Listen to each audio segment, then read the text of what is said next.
Pasangan ini, untuk bersembunyi dari bom atom, mereka membangun tempat berlindung di bawah tanah. Rumah mereka di tanah meledak tepat setelah mereka berdua masuk.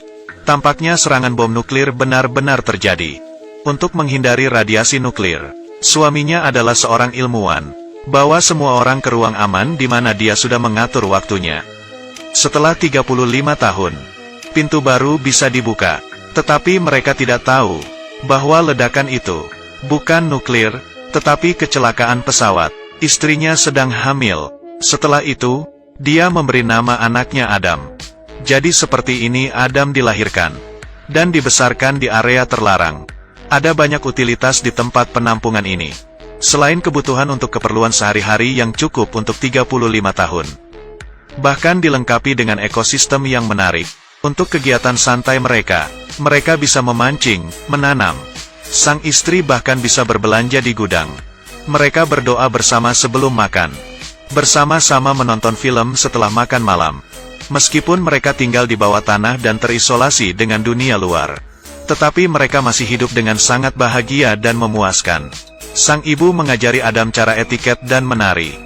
Ayah mengajarinya tinju, bahasa asing, dan manajemen keuangan.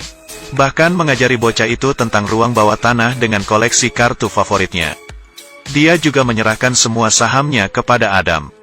Waktu berlalu, di bawah pendidikan orang tua, Adam sekarang telah menjadi pria dewasa. Pintu tempat penampungan juga akan dibuka. Tepat di hari ulang tahunnya yang ke-35. Ibu membuat kue ulang tahun untuk Adam dengan sisa bahan. Mereka juga menyiapkan hadiah untuknya. Ayah memberinya sepasang ski air buatan sendiri. Ibu memberinya jaket kulit rajutan sendiri. Adam menutup matanya dan mengucapkan doa untuk ulang tahunnya. Dia berharap bisa menemukan seorang istri. Hari untuk membuka pintu penampungan akhirnya tiba. Mereka semua sangat gembira, menunggu momen untuk melihat matahari lagi. Setelah membuka pintu, Bapak keluar untuk mengecek dulu. Dia memakai baju terusan pelindung untuk pergi keluar dan menyelidiki. Seperti inilah rumahnya. Itu telah berubah menjadi bar yang dihancurkan untuk waktu yang lama. Melihat ayah berjalan keluar dari tanah dalam kabut. Pemilik bar mengira dia adalah dewa yang turun ke bumi. Dia pingsan. Setelah 35 tahun, lingkungan mewah sebelumnya telah menjadi bobrok sekarang. Ayah membersihkan beberapa sampah di jalan. Kemudian dia dikejutkan oleh seorang gay yang mengenakan pakaian wanita. Dia segera lari kembali ke tempat penampungan. Memberitahu istri dan Adam tentang situasi mengerikan di luar. Dan menyuruh mereka untuk tidak keluar. Tapi sang ibu sudah muak dengan kehidupan seperti ini. Dia ingin melihat gunung dan danau di luar. Keduanya terus bertengkar. Ayah tiba-tiba mengalami serangan jantung. Jadi ibu memutuskan untuk melepaskan Adam. Untuk membeli obat-obatan dan persediaan yang cukup untuk 20 tahun ke depan. Adam segera mengemasi barang-barangnya. Dia mengambil koleksi kartu bisbol dan sahamnya dari ayahnya. Meninggalkan tempat penampungan ini di mana saya tinggal selama 35 tahun. Melihat langit biru, Adam sangat bersemangat. Dia menyapa siapapun yang lewat. Dia pergi ke kota dengan bus. Datang ke toko koleksi.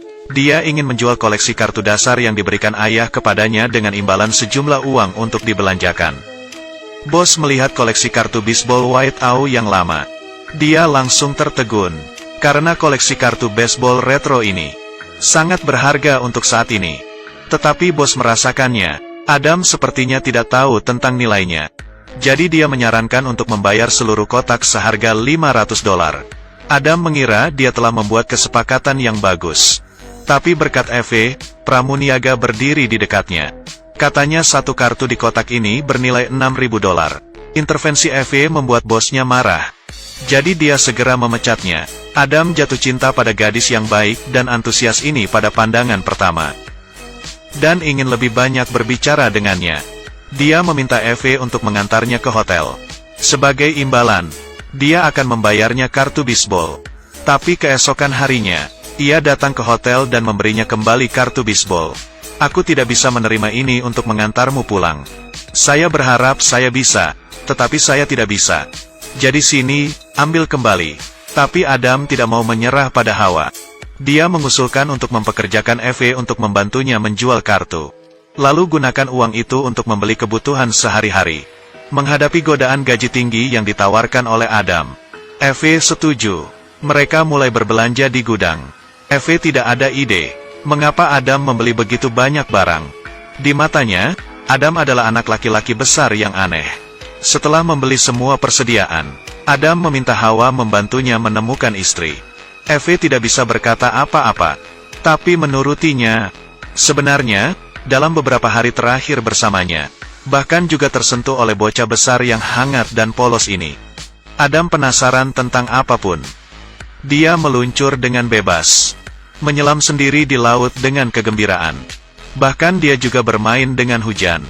Tetapi orang tua dan saudara laki-laki Eve sama-sama gagal dalam pernikahan. Ini membuatnya tidak berani menerima Adam dengan mudah.